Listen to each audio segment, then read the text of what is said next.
योग दर्शन की 260वीं कक्षा है। हम योग दर्शन के दूसरे पाद साधन पाद को पढ़ रहे हैं और इसमें 41 सूत्रों तक पूरा कर लिया है।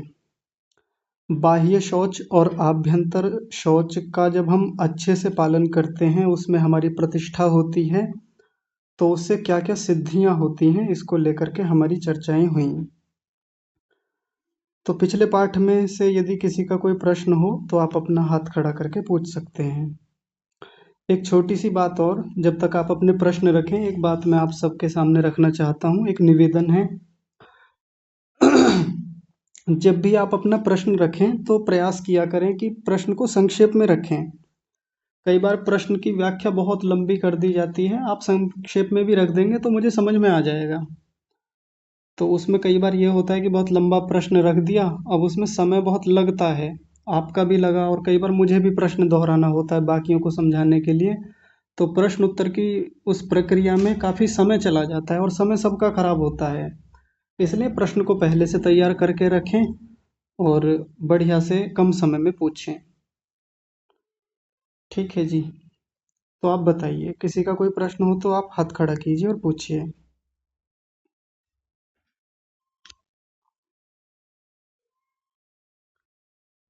नहीं है किसी का कोई प्रश्न?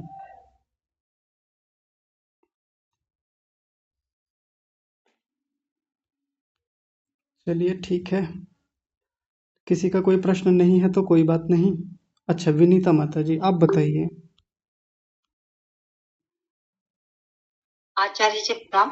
प्रणाम जी। सर जी, मुझे योगक्षेत्र वृत्ति निरोध वाला ही थोड़ा सा और क्लियर भी करना था कि असंप्रज्ञात समाधि में एक भी वृत्ति नहीं रहती, जैसा कि आपने बताया, जी और संप्रज्ञात समाधि में समस्त वृत्तियों का नाश रहता है, सिर्फ एक वृत्ति रहती है जी ना? जी तो जब आत्मा का गुण ही इच्छा करना है और हमारी इच्छा है ईश्वर की प्राप्ति करना, तो असंप्रज्ञात समाधि में भी तो वो इच्छा रहेगी ना, आत्मा की परमात्मा से मिलने की या परमात्मा के समीप जाने की या परमात्मा तक पहुंचने की, वो इच्छा तो बनी रहेगी ना असंप्रज्ञात में भी। देखिए, असंप्रज्ञात समाधि किसी साधक की हमेशा बनी रहती है ऐसा नहीं होता। ध्यान में बैठेगा, ध्यान में बैठने में वो स्थिति आएगी, एक अवस्था विशेष का नाम होता है संप्रज्ञात समाधि। तो अब तक इच्छाएं थीं, इच्छा तो रहती है, स्वाभाविक है, उसकी इच्छा समाप्त कभी नहीं होती, लेकिन रोक लिया है इच्छाओं को। भीतर जो इच्छाओं से बनने वाली वृत्तियां हैं उन पर नियंत्रण है, अब वो रुक गई हैं। तो जिस समय तक एक वृत्ति भी चलती रहती है, यानी इच्छा बनी हुई है एक प्रकार से, संप्रज्ञात समाधि तक कुछ इच्छाएं रहती हैं, कुछ वृत्तियां रहती हैं जिसमें वो पाना चाहता है, जिसमें वो पंच महाभूतों का साक्षात्कार करना चाहता है, सूक्ष्म भूतों का करना चाहता है, इंद्रियों का, मन का और स्वयं का। यहाँ तक इच्छाएं ठीक हैं।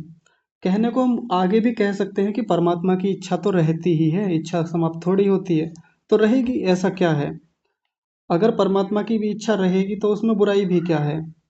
पर हाँ, वो इच्छा रहते हुए भी एक बड़ी रोचक स्थिति है, वो अपने आप में बहुत विलक्षण अवस्था होती है चित्त की, जो निरुद्ध अवस्था जिसको कहा है, यह असंप्रज्ञात समाधि भी जिसको कहते हैं, जिसमें वृत्तियां पूरी तरह से रुक जाती हैं, कोई वृत्ति नहीं रहती। एक प्रकार से चित्त के साथ आत्मा का संपर्क भी लगभग समाप्त होता है। आगे जो असंप्रज्ञात समाधि में परमात्मा का साक्षात्कार होता है, परमात्मा से जो ज्ञान, आनंद आदि गुण मिलते हैं, वो सीधे बिना इस मन के माध्यम हुए मिल जाते हैं, मन उनमें माध्यम नहीं बनता। तो वो सब वृत्तियां रुकी हुई हैं, वो अपने आप में एक अवस्था विशेष है। अब पूरा तो उसके बारे में व्याख्या करना बहुत मुश्किल है, और उस अवस्था के बारे में ज़्यादा कुछ मिलता भी नहीं शास्त्र में भी, तो अभी इतना ही समझ लेना चाहिए।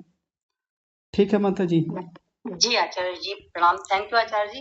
कितनी मजेदार बात है कि ना ही संप्रज्ञात ना ही असंप्रज्ञात, दोनों में से कोई भी समाधि मिलना है नहीं इस जीवन में। ध्यान ही प्रॉपर लग जाए यही बहुत बड़ी बात है, लेकिन इन सबको जानने की, यहाँ तक पहुंचने की तीव्र इच्छा है। चलिए जी ठीक जी। है। हाँ, अपनी अवस्था को व्यक्ति समझता है कि मैं कितना आगे जा सकता हूँ, पर फिर भी यदि प्रयास किया जाए तो चीज़ें प्राप्त भी होती हैं। चलिए ठीक है, जी आगे जी जी थैंक थैंक यू आचार्य। जी ठीक है, चलिए आगे बढ़ते हैं। तो यम नियमों के प्रसंग में हमने शौच तक देख लिया है कि शौच का पालन करने से कैसी कैसी सिद्धियां एक साधक को होती हैं। शौच के बाद आता है संतोष।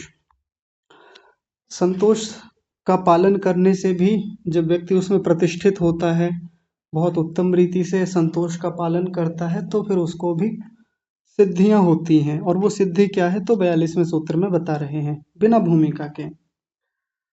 42वां सूत्र कहने को बहुत छोटा है लेकिन बहुत बड़ी बातें हैं इसमें। संतोषात अनुत्तमः सुख लाभः।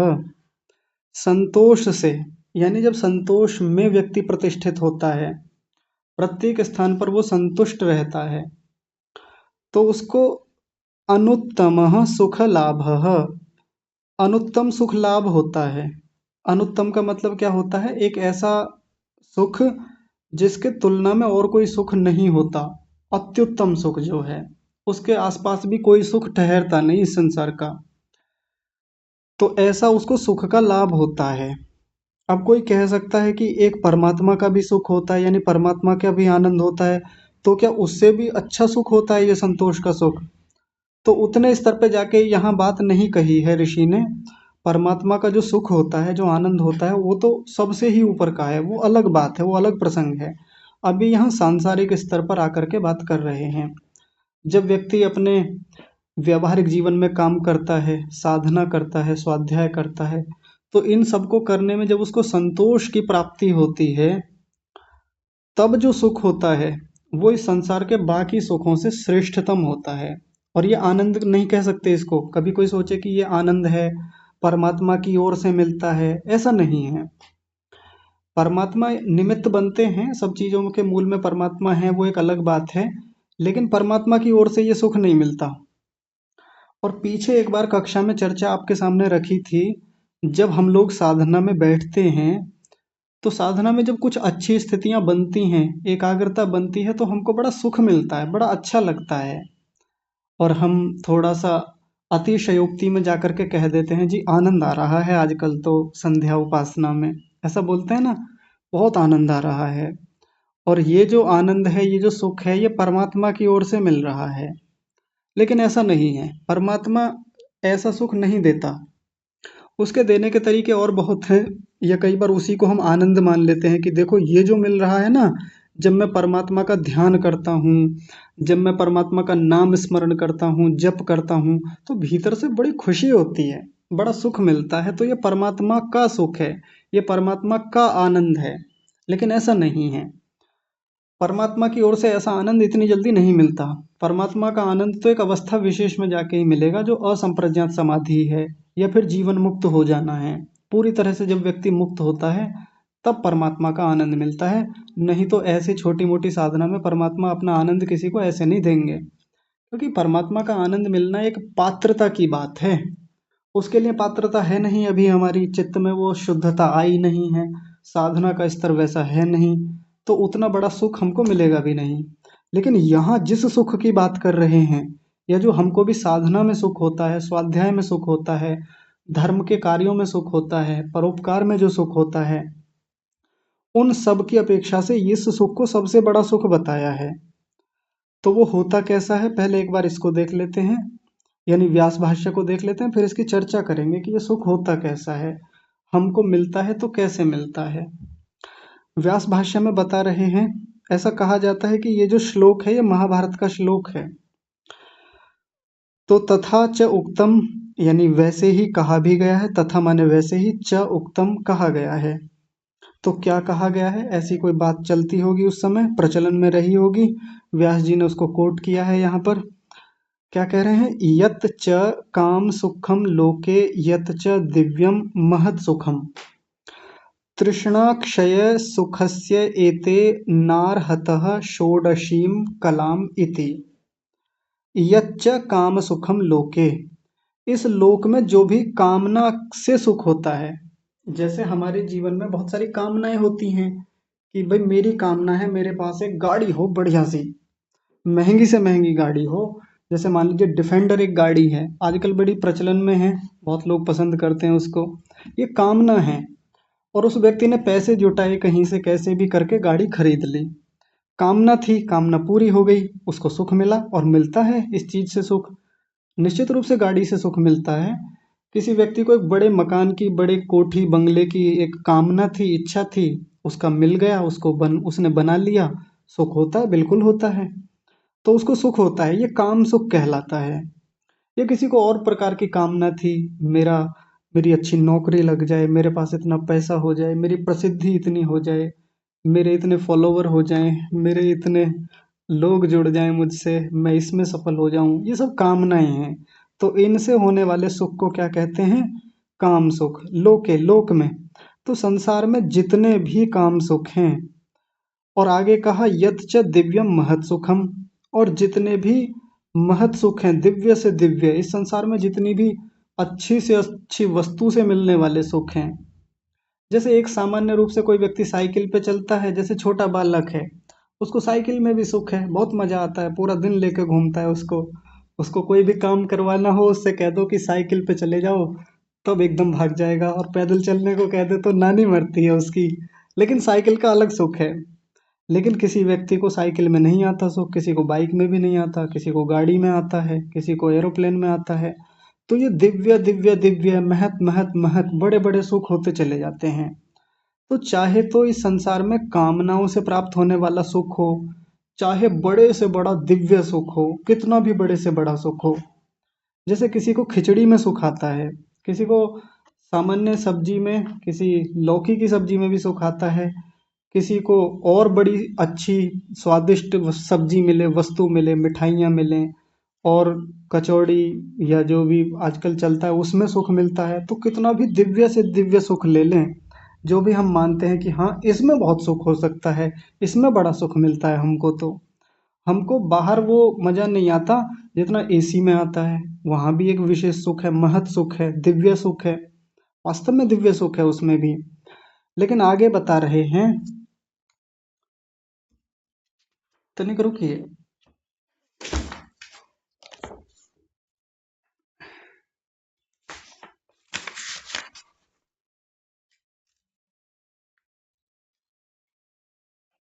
हाँ ठीक है।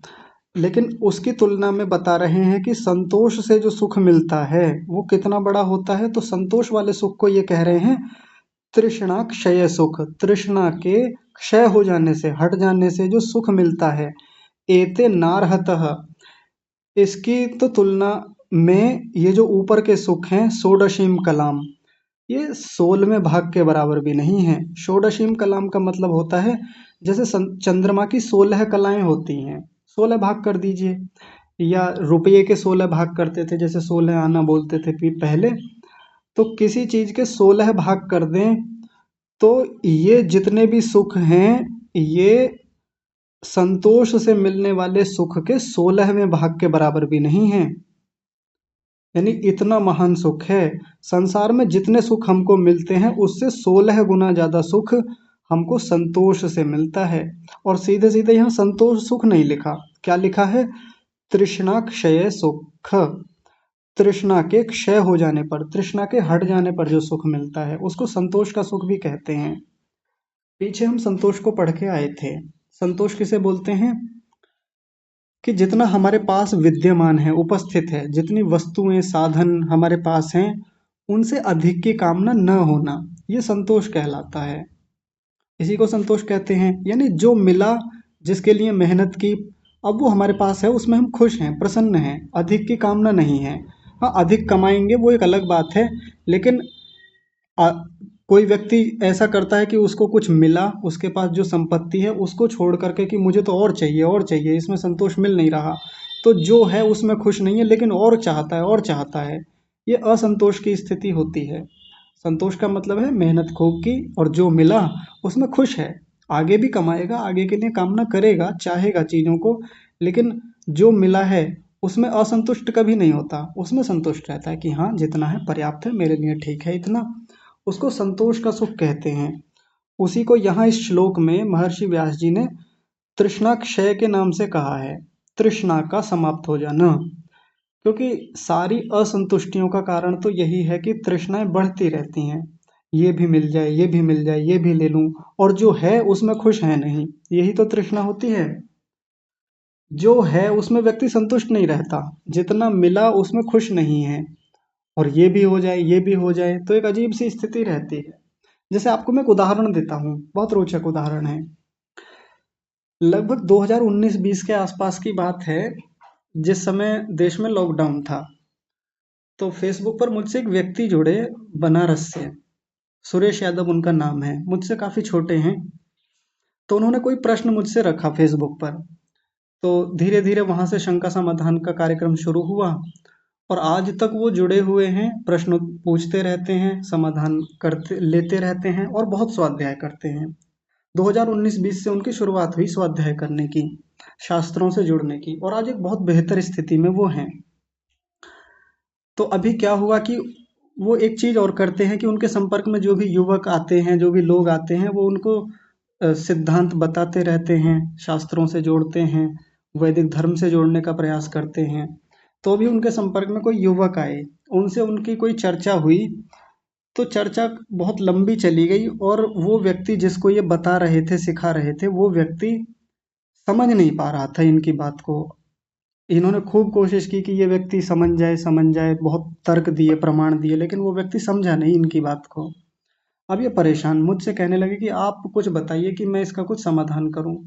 तो मैंने अपने स्तर से जितना हो सकता था बताने का प्रयास किया, लेकिन इन्होंने एक बात कही कि मन में वो एक कसक रह जाती है। मैंने उस व्यक्ति को छोड़ दिया कि अरे छोड़ो, क्यों समझाना, वो नास्तिक व्यक्ति है जिसको ये समझा रहे थे, लेकिन मन में वो कुलबुलाहट बनी रहती है कि मैं इस व्यक्ति को क्यों नहीं समझा पाया, क्यों नहीं समझा पाया।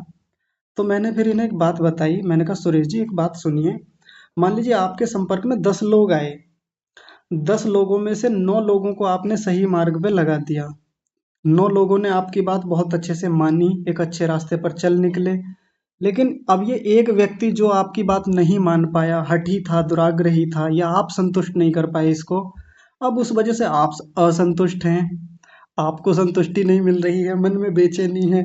यानी जो मिला, जो पुरुषार्थ किया, उसमें आपको तोष नहीं है, आपको प्रसन्नता नहीं है, एक खटक रहा है वो व्यक्ति जिसको आप संतुष्ट नहीं कर पाए।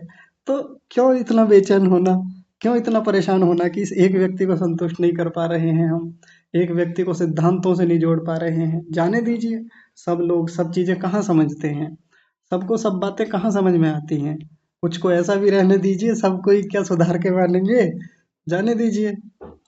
तो कुल मिलाकर हमारे जीवन में भी ऐसा होता है, हमने जीवन भर खूब पैसा कमाया, सब चीज़ें कमाई, तो मन में ये कसक रह जाती है कि हम पढ़ नहीं पाए, हम गुरुकुल में नहीं जा पाए, हम शास्त्र नहीं पढ़ पाए, हम साधना नहीं कर पाए।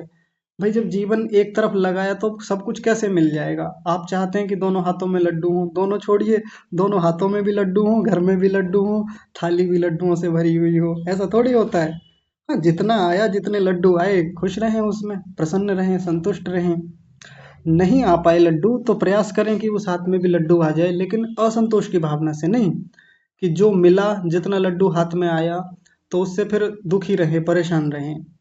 जीवन भर पैसा कमाया, जीवन भर लोग कमाए, जीवन भर धर्म कमाया, ठीक है, उसमें खुश रहें कि चलो कुछ तो हाथ में आया। हाँ, सिद्धांत नहीं आए, हाँ, साधना इकट्ठी नहीं कर पाए, साधना नहीं कर पाए, अब कर लेंगे, उसमें ऐसा क्या है, अब नहीं तो अगले जन्मों में कर लेंगे। लेकिन इस बात को लेकर के जीवन भर एक असंतोष में रहना, कुंठा में रहना, ये असंतोष है, ये तृष्णा बनी रहती है व्यक्ति के भीतर।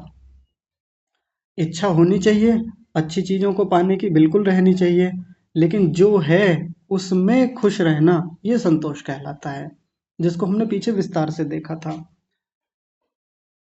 तो दुनिया जिसे कहते हैं जादू का खिलौना है, मिल गया सो मिट्टी है, ना मिला वो सोना है। एक बात चलती है ना, तो जो मिल जाता है कई बार वो मिट्टी की तरह हमारे लिए हो जाता है, हम उसको मिट्टी की तरह मान लेते हैं, और जो नहीं मिलता वो हमें सोने की तरह दिखता है कि यार वो नहीं मिला, वो हाथ नहीं लगा, काश वो और मिल जाता। और उसके लिए बेचैनी, उसके लिए भीतर से कुंठा की भावना रहना, वो नहीं मिल पाया, वो माहौल नहीं मिला हमें, हमें बचपन से आर्य समाज वाला माहौल नहीं मिला, हमारे माता पिताओं से वो संस्कार हमें नहीं मिले, वो हमें गुरुकुल जैसा वातावरण नहीं मिला, हमें वो स्कूल कॉलेज अच्छे नहीं मिले, हमें गाइडेंस अच्छी नहीं मिली, हमें मार्गदर्शन अच्छा नहीं मिला, लेकिन जो मिला, जो बहुत अच्छा था जीवन में, उस पर हमारी दृष्टि जाती नहीं है। तो जो मिला उसमें खुश रहें, उसके प्रति तृष्णा क्षय का भाव मन में लेकर के आए कि हाँ बहुत बढ़िया था, उसमें संतोष रखें। नहीं तो संतोष की गलत परिभाषाएं हमारे यहाँ खूब चलती हैं। बहुत तरीके से बताया जाता है कि अरे जो भी है जैसा भी है उसमें बस खुश रहो, संतुष्ट रहो, रूखी सूखी जैसी मिल रही है खा के और क्यों कमाने जाते हो, और क्यों करते हो, छोड़ो जितना है इसी में सुख से रहो। ऐसी भी खराब परिभाषाएं हमारे यहाँ बताई जाती हैं। लेकिन ऐसा संतोष का तात्पर्य बिल्कुल नहीं होता। तो जैसा पीछे हमने समझा, उस पर और विचार करेंगे कि संतोष हमारे जीवन में आया या नहीं आया। और इस तृष्णा क्षय के सुख को, यानी संतोष के सुख को सबसे बड़ा सुख बताया है, सबसे बड़ा सुख है। अब ये आता कैसे है? तो जब व्यक्ति संतोष करता है तो संतोष के पीछे विचार भी होता है, व्यक्ति की मेहनत होती है, पुरुषार्थ होता है, एकाग्रता होती है।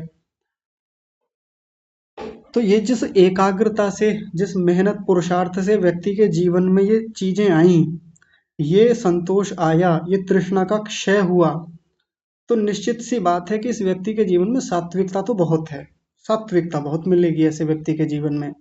सात्विक प्रवृत्ति का व्यक्ति ही संतोषी मिलेगा, याद रखें इस बात को। जो व्यक्ति राजसिक या तामसिक प्रवृत्ति का है वो जीवन में कभी संतुष्ट नहीं होगा, तृष्णाएं बढ़ती रहेंगी, बढ़ती रहेंगी, बढ़ती रहेंगी, और कभी संतुष्ट नहीं हो पाएगा। तो जो व्यक्ति सात्विक है वो निश्चित रूप से संतोषी हो पाएगा। और बहुत रोचक बात है कि जिस व्यक्ति के भीतर जितना ज्यादा सत्वगुण, उसके भीतर संतोष का उतना ही बड़ा सुख मिलने वाला है। तो ये जो संतोष से सुख मिलता है ये परमात्मा की ओर से नहीं मिलता, या ये कोई दिव्य शक्ति नहीं है, ये सत्वगुण का सुख है। जैसे ही हमारे भीतर सत्वगुण उभरता है, सत्वगुण के ऊपर जो मल चढ़ा हुआ है, रजोगुण का मल है, तमोगुण का मल है, वो मल हटता है और इस व्यक्ति का सत्वगुण निखर के आता है, उभर के आता है, और वो जो सुख देता है वो अपने आप में विलक्षण सुख होता है, बहुत विशेष होता है, जिसको यहाँ सूत्रकार अनुत्तम सुख लाभ, अनुत्तम सुख कह रहे हैं, अत्युत्तम सुख होता है, अति उत्तम।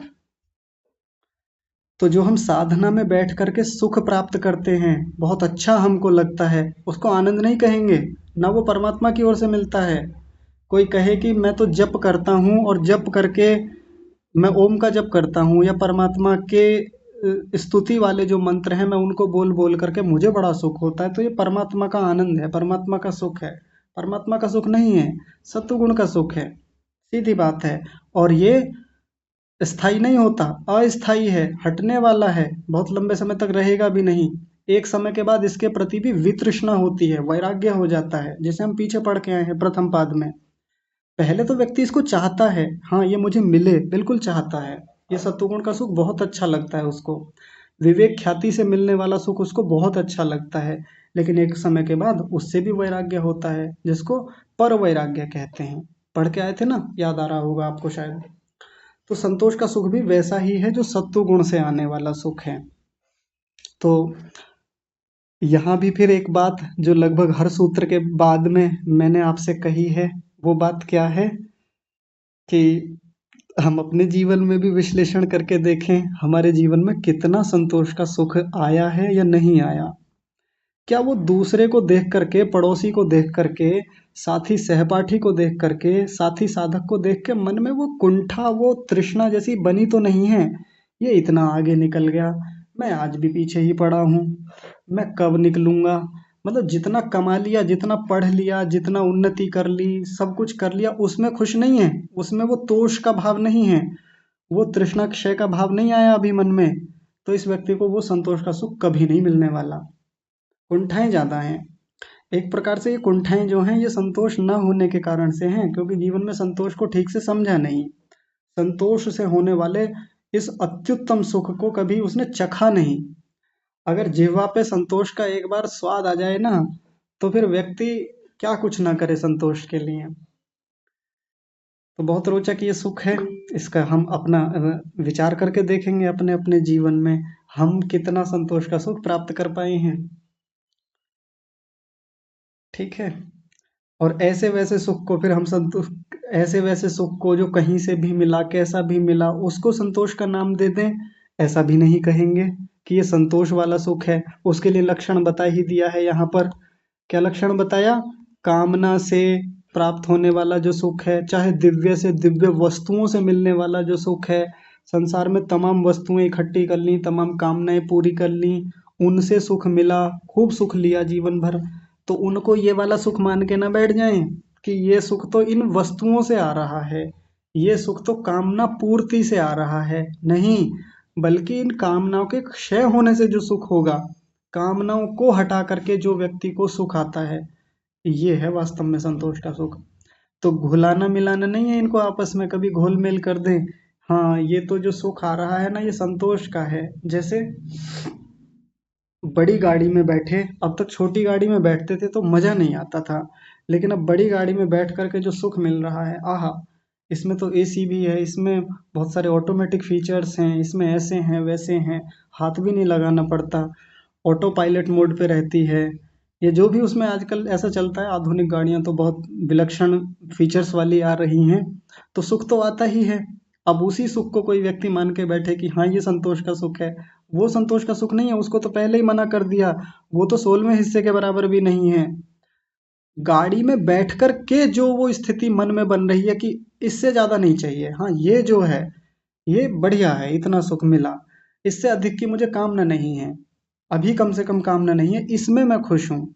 वो जो स्थिति भीतर तृष्णा के क्षय वाली जो स्थिति बन रही है, ध्यान से समझेंगे, तृष्णा के क्षय की, यानी तृष्णा जो समाप्त कर रखी है उसकी जो स्थिति बनी है, ये है वास्तव में संतोष का सुख। और कोई ये ना मान ले कि कोई बहुत दरिद्र व्यक्ति है, कोई बहुत भिखारी किस्म का व्यक्ति है, मैं ऐसा नाम ले रहा हूँ क्षमा कीजिएगा, कि कोई बहुत दरिद्र या कोई निर्धन व्यक्ति है और वो पड़ा हुआ है, पेड़ के नीचे लेटा हुआ है, पेट भरा हुआ है, और वो कहे जी कुछ नहीं चाहिए अब जीवन में, कुछ भी नहीं चाहिए, इच्छा नहीं है अब किसी भी चीज की, तो कह देंगे कि ये बड़ा संतुष्ट है। और कोई बहुत बड़े एरोप्लेन में या प्राइवेट जेट में बैठा हुआ है और कहे कि हाँ ठीक है, इसमें जो सुख मिल रहा है ये सुख मुझे वास्तव में संतोष का सुख है, तो हम उसको नकारे ना कि देखो ये इतने बड़े प्लेन में बैठा हुआ है, इतनी बड़ी गाड़ी में बैठा हुआ है, इतनी बड़ी कोठी में बैठा हुआ है, ये संतोषी कैसे हो गया, ये तो दिन रात कमाने में लगा हुआ है, उसको भी संतोष का सुख हो सकता है।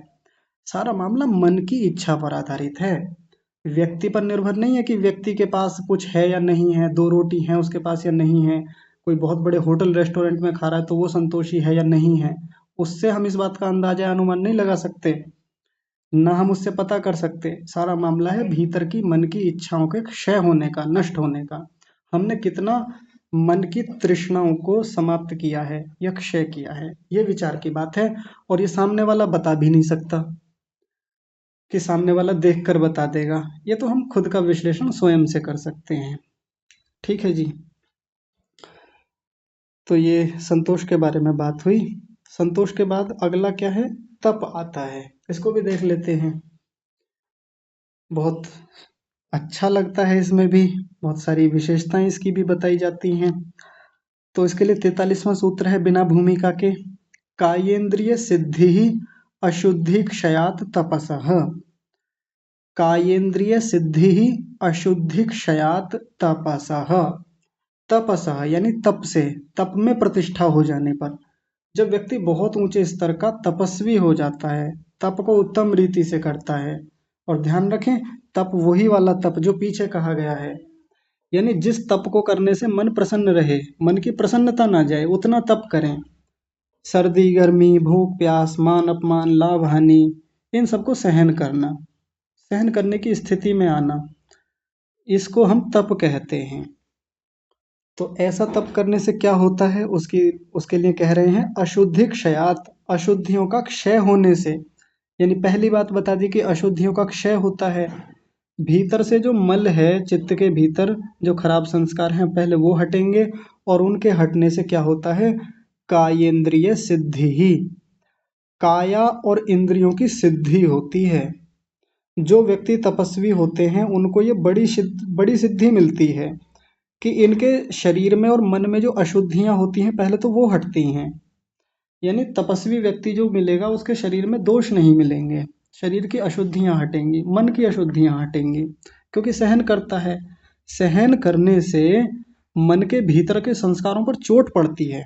पीछे हम सीख के आए हैं, 2 बार ये प्रसंग आया है तप का, जब ये दूसरा पाद शुरू हुआ था तब, और अभी जो पीछे तप का प्रसंग आया था तब, 2 बार देखा।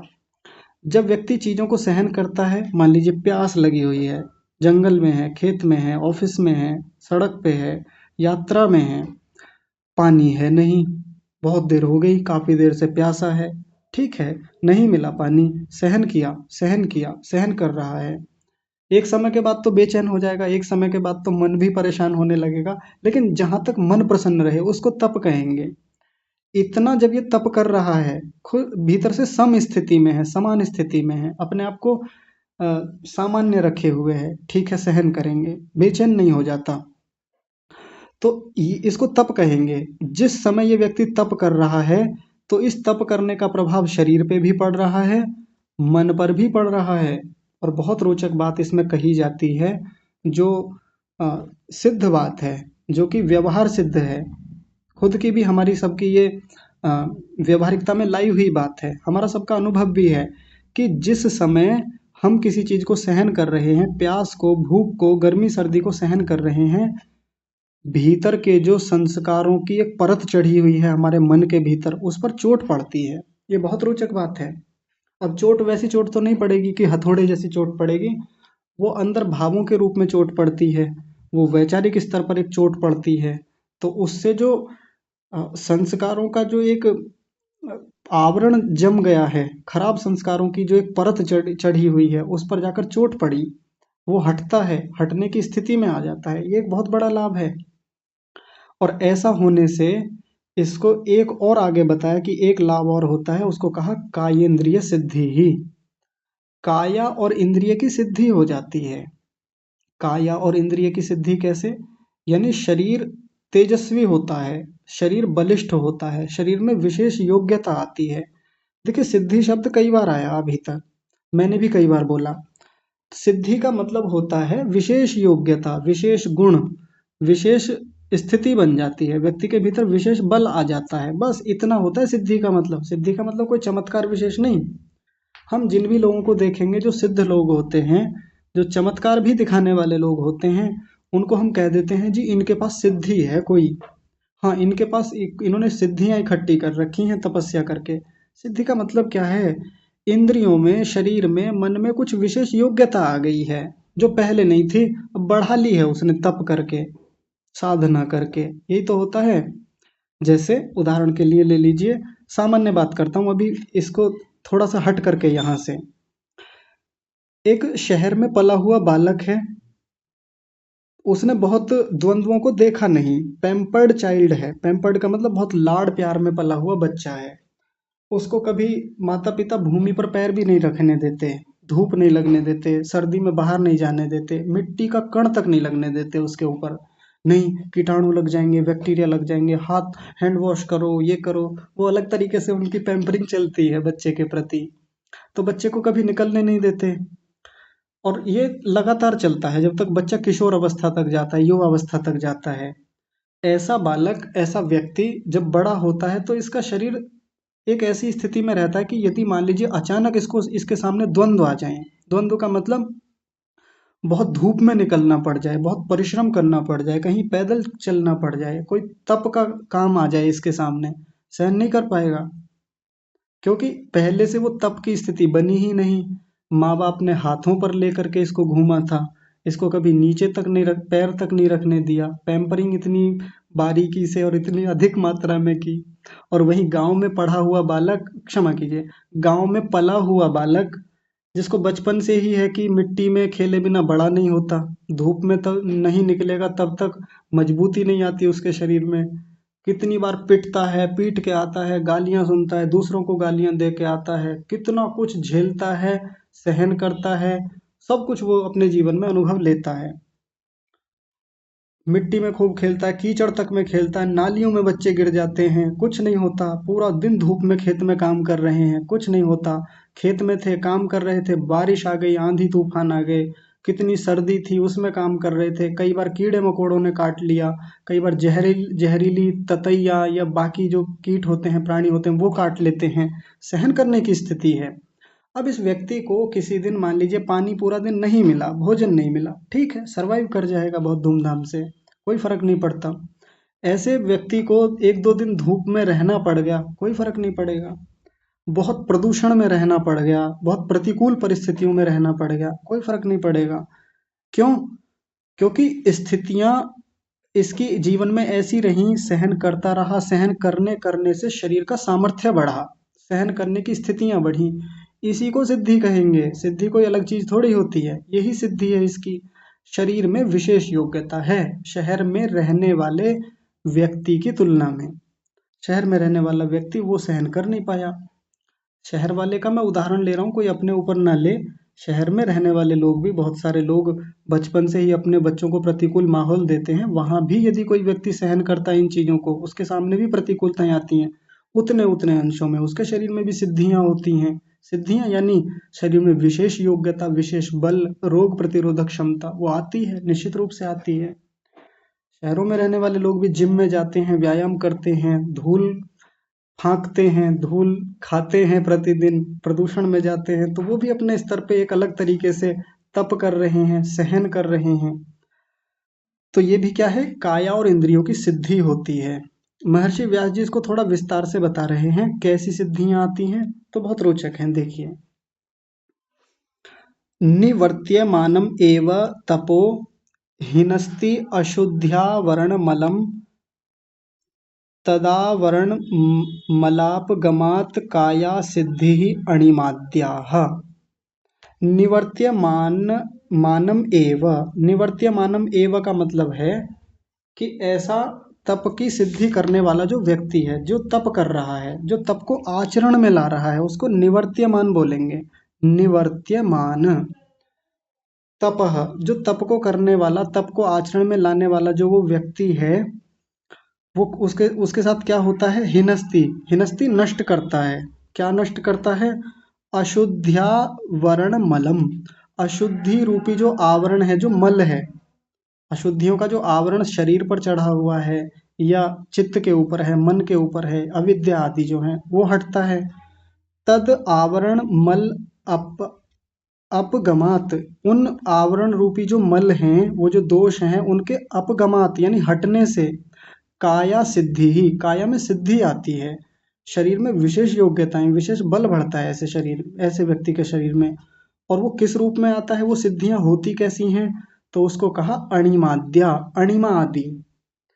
आपने सिद्धियों के नाम सुने होंगे। अणिमा सिद्धि, एक अणिमा सिद्धि होती है, एक महिमा होती है, गरिमा नाम से होती है।